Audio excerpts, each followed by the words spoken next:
ব্যস্ততার কারণে যে আপনার সাথে কথা বলতে চায় না সে আপনাকে এড়িয়ে যায়।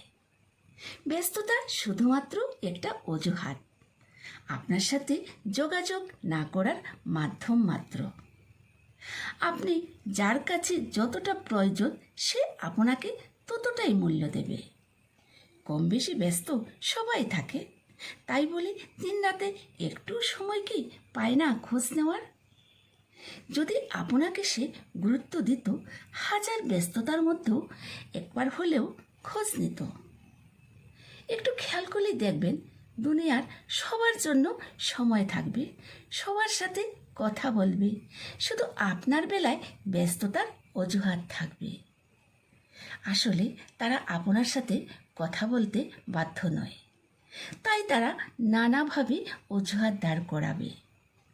আর আপনি যদি বোকা হন তাহলে তার এই মিথ্যে অজুহাতগুলো অন্ধের মতো বিশ্বাস করবেন।